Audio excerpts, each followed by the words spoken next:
Thank you very much. And as indicated, we thought we'd take the opportunity today to talk about a number of different issues and answer some questions that have arisen both from media and from the public over the last few weeks. So that's an opportunity for us to show some of the information that we've collected that is not always readily apparent in the way we present it on the BC CDC dashboard. So to start off with, I've been asked and we've been concerned about the issue of young people and more young people being seen in hospitals and in ICU, and if that is a true increase in risk and severity, or whether that reflects what's going on in the community. So we've been looking at this in some detail, and this will be familiar to most people. As we know, in the last month and a half in particular, we've seen an increase in cases in people aged 19 to 39 in particular, and up to age 39 to 40 as well. So that is concerning. And that does reflect the fact that the good news is that we are seeing decreases in older age groups, particularly the over 80 age group, as we have protected more and more of our seniors and elders in long-term care. So because the numbers are increasing, the concern is, are we seeing more people hospitalized and more people proportionately in having more severe disease? And so this is a look at hospitalization by age and how we've progressed through the pandemic. And what you can see is that we have very low and stable rates of hospitalization for the younger age groups. So that's important to note. As we've seen over the last couple of months in particular, we have seen increases in COVID cases that are variants of concern. And in particular in BC, we've seen an increase in the B117 variant of concern. And that one we know is increased transmissibility, so it spreads more easily.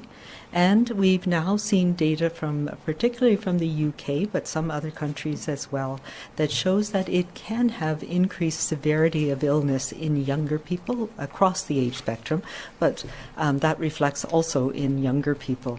So we are concerned about that. We've ramped up our capacity for screening, and as you know now, almost all of our cases every day are screened for mutations of interest that might be one of these variants of concern. There is still a day or so delay, which is one of the reasons we report it a little bit separately. So these international data suggests that the B117 could be more transmissible and could be associated with higher risk of more severe outcomes. What we have seen, though, here, that we've had just under 1,600 hospitalizations among people who are under age 60. Of those, 19% overall were people who required admission to ICU. When we look at the very small number of people who have been hospitalized with a variant of concern, and so far we have not seen an increased risk of hospitalization in that group, but the numbers are very small. We have, however, seen a slightly higher risk if you are hospitalized with a variant of concern, that about 30% of people required admission to ICU or critical care. So that's something that's a signal that we're watching. So far, the numbers are very small, so it's not something that we necessarily will is a worry, but it is something that we'll be watching and investigating further. The other thing that this does reflect, when younger people are in hospital, they thankfully have a higher proportion of people who survive, but it does mean that their stay in hospital is often longer, and we're seeing that reflected in the rates of hospitalization that we're seeing right now in the province. So that was one of the issues that has come up that I wanted to put a little bit of attention to today.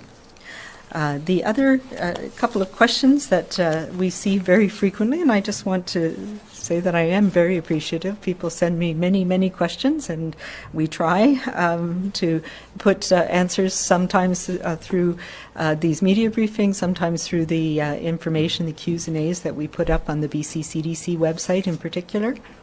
One of the things that people have asked me many times is about, especially now, why are we seemingly easing restrictions when we are seeing a definite upward trend in cases? And that, especially in this past week, we've seen again a turn upwards. And really, it's not about easing restrictions as much as recognizing that at this phase in the pandemic, we need to focus on those things that we can do safely. So we know, and we've learned through the past year, that things that are done outside are much safer than inside. And that is what we need to focus on for the next little while to get us through this next few months as more and more people are protected. So the other thing that we have learned, of course, is that the vaccines that we have are very effective in protecting people, and particularly protecting seniors and elders who are most at risk. So that gives us some leeway to be able to have some activities, particularly outside activities, that are safer. And we've reflected that in the outside gatherings that we're allowing now, as well as in the outside services for faith leaders.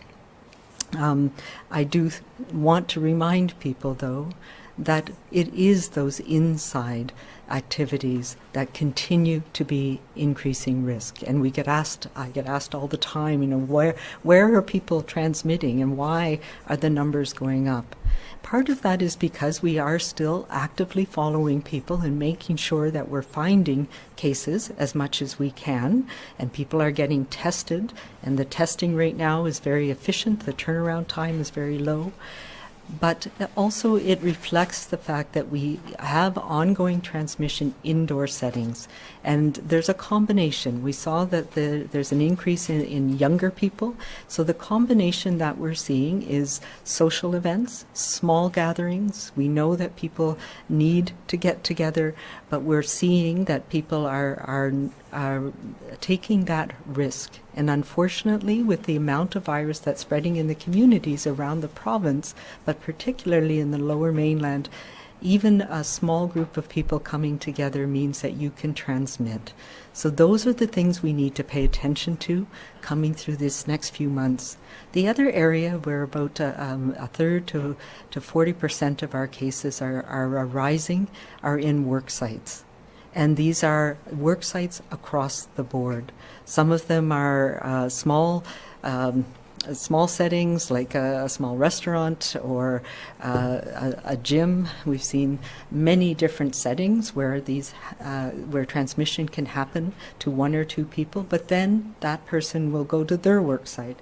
We've also seen large transmission events and outbreaks in many of the essential workplaces that we have around the province. And so we have taken some measures, as you know. We're addressing some of the outbreaks with making sure we have the tool of immunization to help us with addressing particularly the larger outbreaks in some of the more essential workplaces, and those workplaces where the COVID safety plans are really difficult to adhere to over time. The other measure that we're taking is we've been working with our workplace task group to put in place protocols for investigation of clusters when there's been transmission in a workplace, and we're going to be stepping up the monitoring and the enforcement of those, including making sure where there is transmission in a workplace, that workplace is shut down for a period of time during which people are isolating, so they're not continuing to come into that workplace as much as possible. So that's something we'll be paying more attention to with our environmental health officers working with WorkSafe PC in the coming weeks. We've also had a lot of questions about variants of concern, and I've mentioned some of them as well.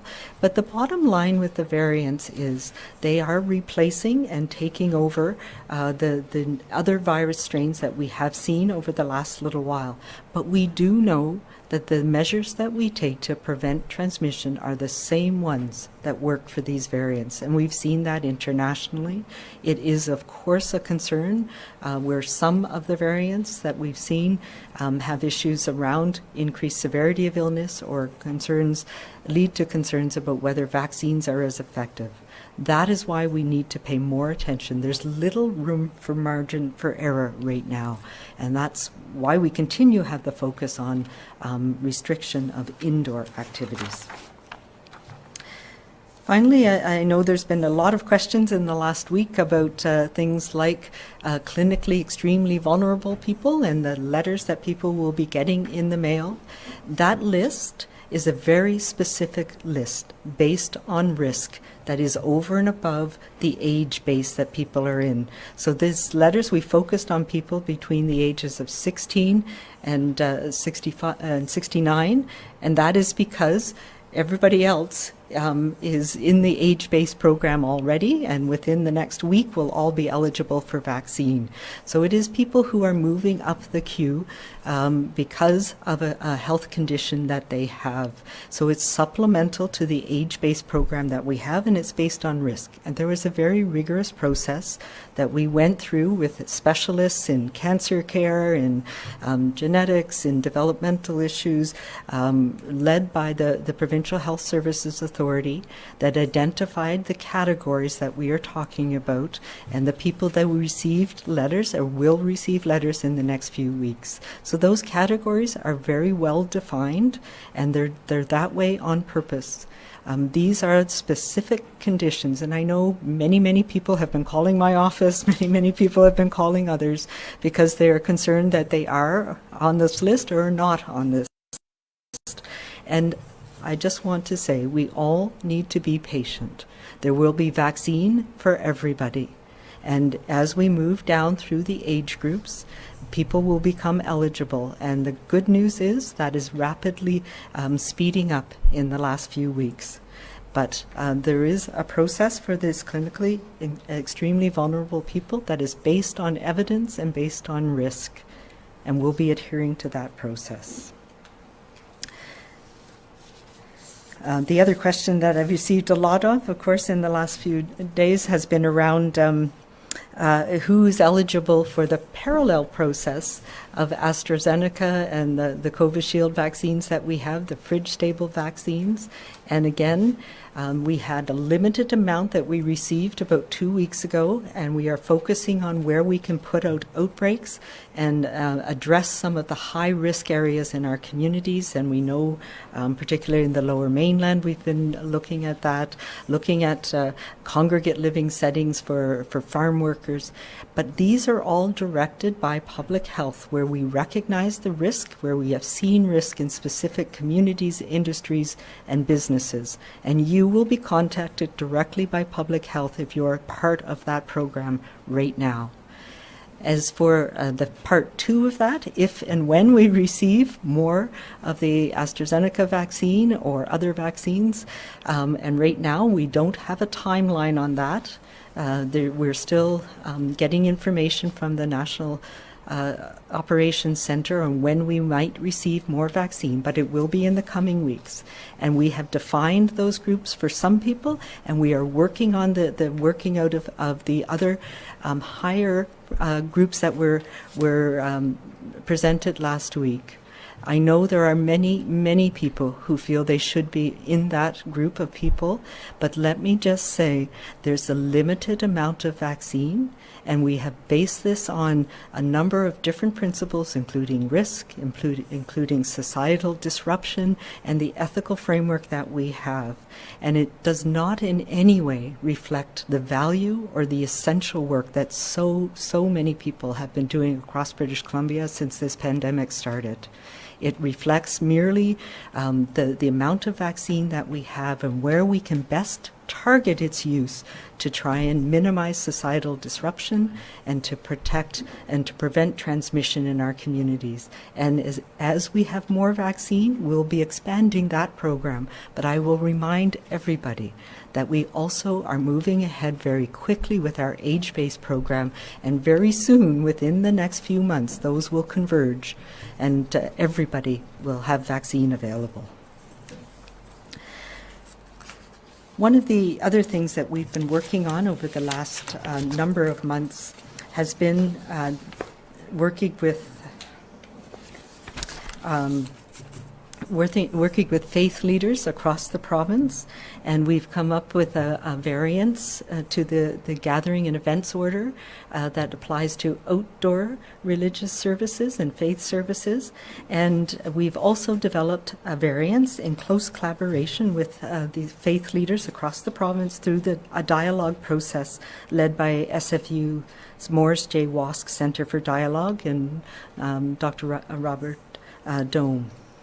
And we now will have a variance as well for indoor religious services for a very specific frame or set time coming up in the next few weeks, where we know there are a number of important religious holidays.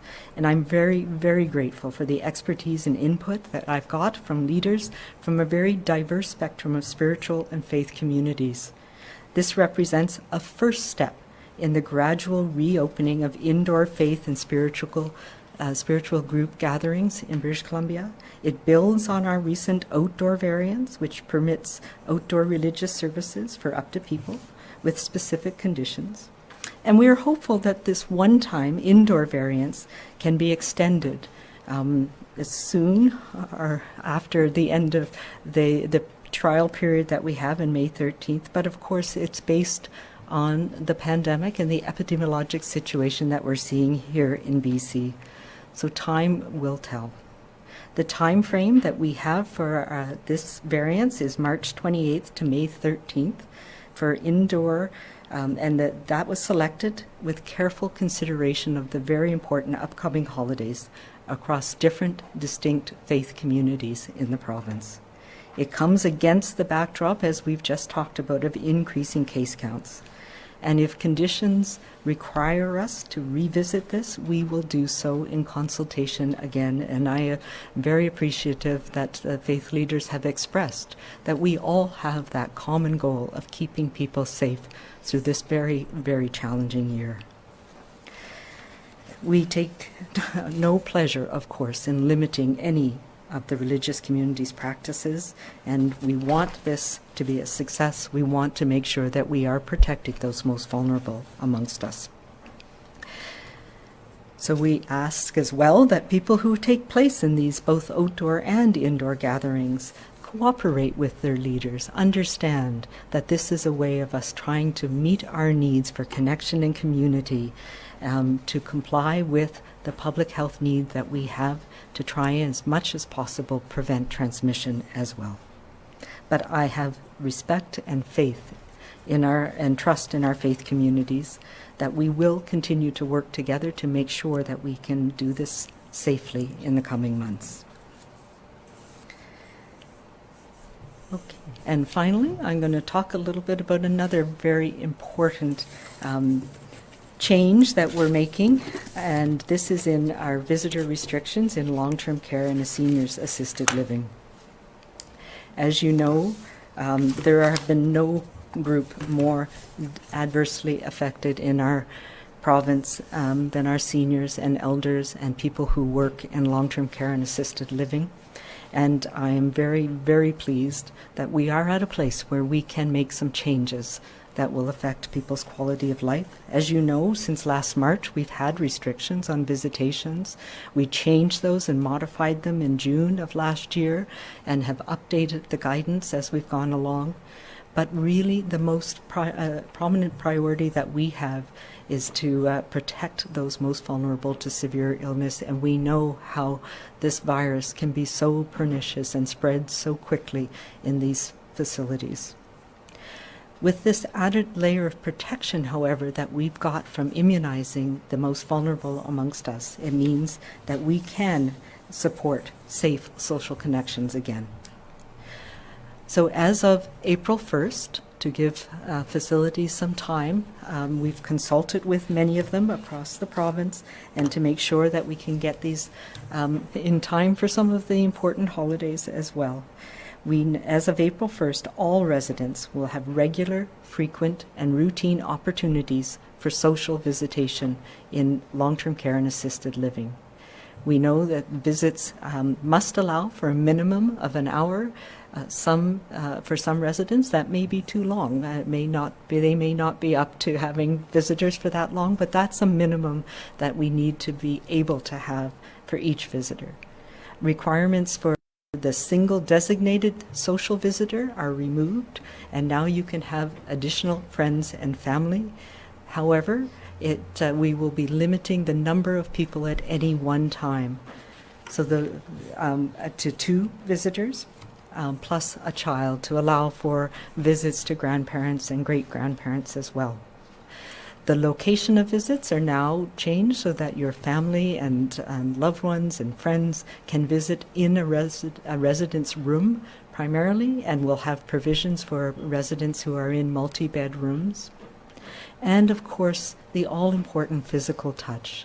So we are now at a place where we know most of our residents are protected, and we can allow for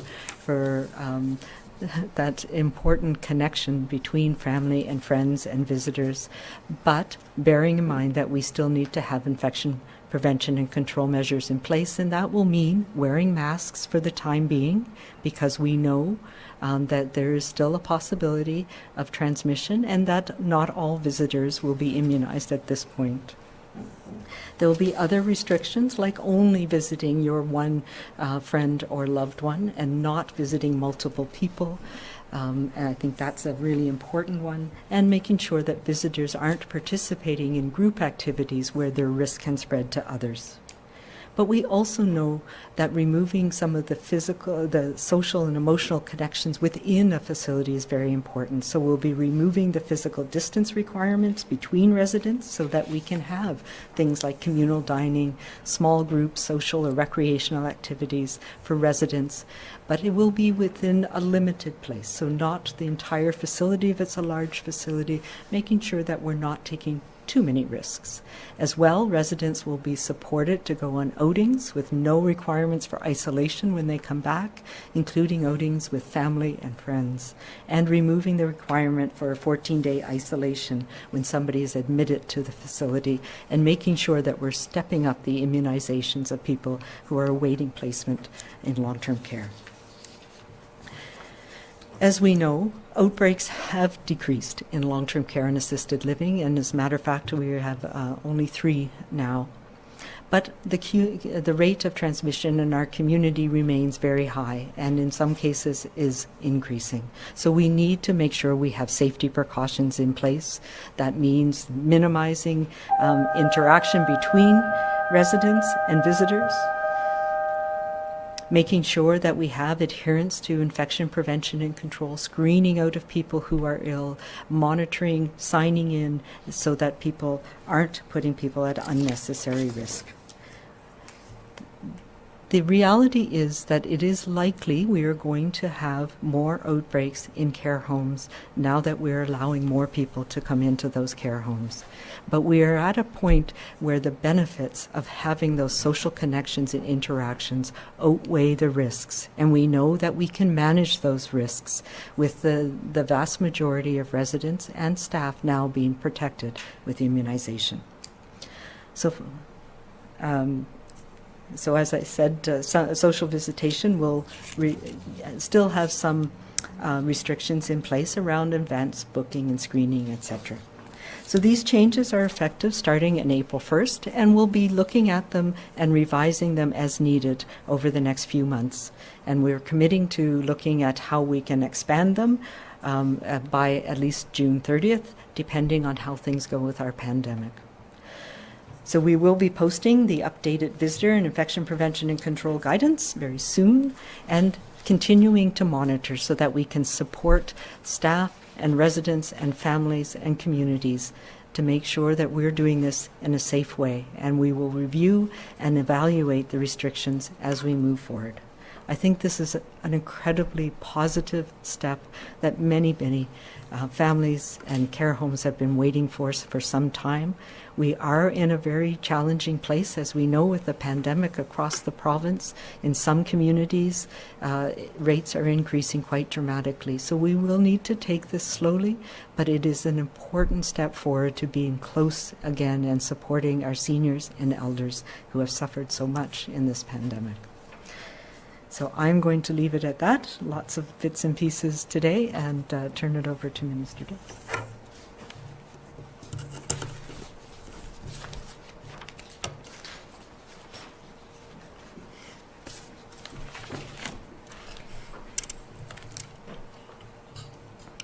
Thank you very much, Dr. Henry. And I think it's also, with respect to long-term care, a really good day. You'll see soon posted on the BC CDC and Ministry of Health websites this document, which is an overview document of visitors in long-term care and seniors assisted living for people who I know will be very interested in all of the details of the announcement, to find it there. It was St. Patrick's Day last year when public health emergency was declared in BC, and on that day as well, Dr. Henry and her team informed long-term care homes in BC that visits would be limited to essential visitors. And I think it's fair to say, and I know this because of the many people, many family members of people in long-term care, including my own family, that many of their friends, many residents of long-term care who've contacted us and spoken to and corresponded with, that it has been not just a long, cold, lonely winter, but it was a long, cold, it was a long fall and a lonely fall and a lonely summer. These measures, I think everyone understands, were necessary, and they were part of a series of measures involving PPE and adding staff and single site. Today I can report that in our plan over the next 3 years to add 7,000 workers in long-term care, 2,500 have already been added.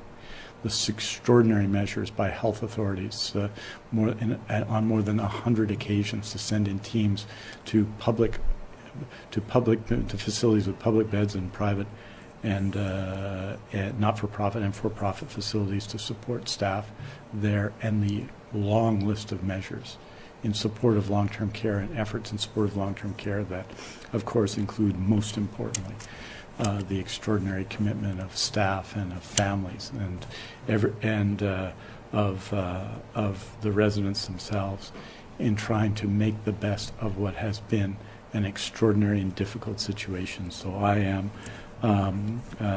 like I think everyone in BC who knows someone in long-term care, moved at the idea that people will be able to visit again who weren't able to visit, touch each other again who weren't able to touch each other. It will make an extraordinary difference.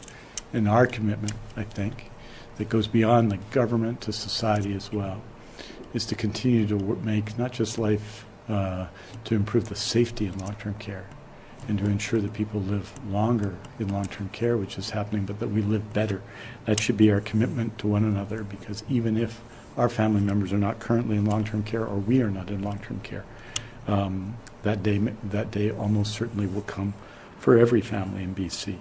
I want to also acknowledge the efforts to vaccinate in long-term care. As you'll know, more than 30,000 residents, close to 40,000 staff people, more than 8,000 essential visitors in assisted living, similar numbers have been immunized in the time. We had 42 long-term care outbreaks, 49 long-term care assisted living and independent living outbreaks on January 15th. And we now have 3, 2 in long-term care and 1 in assisted living. That tells us what immunization can do for all of us. But that moment for all of us is, of course, not here yet. I wanted to make a couple of points about immunization because, like Dr. Henry, we get questions. I even got questions in the legislature today. 610,671 doses have been delivered into people's arms in BC. 520,459 of those were first doses, 87,212 were second doses, 28,037 doses today, a new record, and we will be setting records day unto day unto day. I also want to note that we've received this week about 161,000 doses of Pfizer vaccine. So some of that was Monday, some of that was Tuesday, some of that was Wednesday, and then distributed to health authorities. Much of that, a significant portion, not all of it, but a portion of it has already been used. I would note that of Pfizer vaccine, 462,573 doses, and at the rate we're going through, it will have the same situation this Sunday as last Sunday, which will have used up virtually all of the Pfizer vaccine that we'll have received, and be looking forward to our new shipment. With respect to Moderna, we are expecting more doses tomorrow, and then through the weekend and into next week. That delivery has been less consistent, but at present we have only about 10,000 doses of Moderna. This was as of yesterday on hand. And people have asked about AstraZeneca and doses that may expire.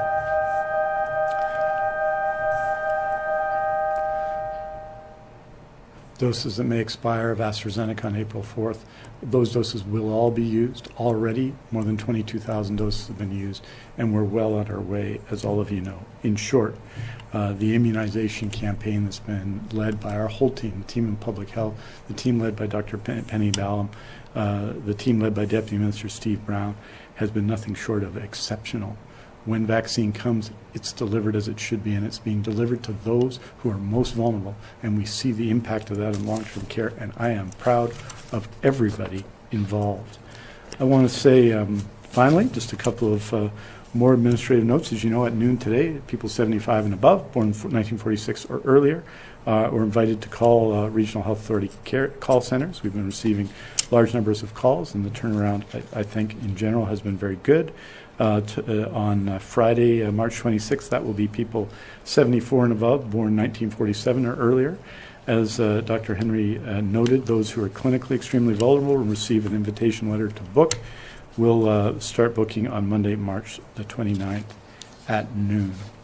And with respect to, and I will spare people a little bit, an extensive discussion of surgeries, just to note that the week of March 8th to 14th, the number of surgeries completed in BC was 7,557, which is 552 more than the same week last year. We're not going to be making that comparison anymore. As you know, we're a year past when we interrupted surgeries, so that number in future weeks will obviously be a large difference, but that's related to the decision to put a halt to non-urgent scheduled surgeries. So in closing, 4.3 million people in BC eligible to be vaccinated.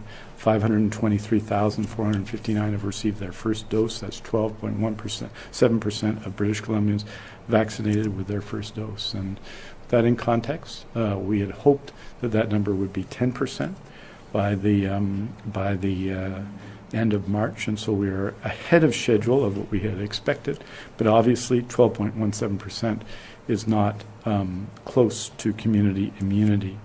We've shown, I think, what a restorative difference some days could make. Today, the changes in visitation. Last week, the surgical renewal commitment progress, which showed that our wait list for urgent surgeries had dropped by 12% compared to last February, an extraordinary achievement by healthcare workers.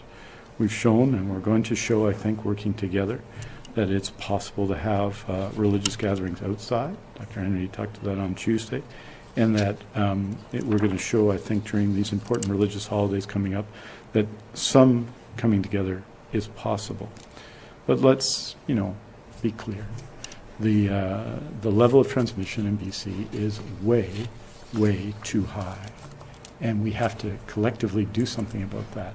Not for a long time longer. We're a year since the beginning of just over a year more than the beginning of the pandemic. But right now, we all need to take steps. Sometimes people say, talk about measures. We have powerful measures in place with respect in every business. We have measures in place, and we have powerful measures in place with respect to social gatherings. Essentially, you can gather indoors only with people in your household. And that has to continue for the moment. The numbers tell us, the numbers yesterday tell us, the numbers today will tell us, the numbers tomorrow will tell us that that is essential for everybody. That at the end of this pandemic, this awful, awful virus, which can affect all of us, should not affect so many of us at the end of this pandemic, putting so many of us at risk. I ask everybody, given the good news, which is the result of the good work of people in BC, resuming visitation, protections for long-term care, the opportunity to do some more things together, the opportunity to go outside more, that the orders that are in place be followed right now. It is going to be April next week, and we are moving forward. We're moving forward to 1 in 8 people now immunized in BC who can be immunized in our province. But we've got a ways to go, and we really need to dig it in. We can see the light, but the fact of that light means in the present we need to hold on a little while longer, and I encourage everybody to do that this weekend and in the week leading into the Easter long weekend.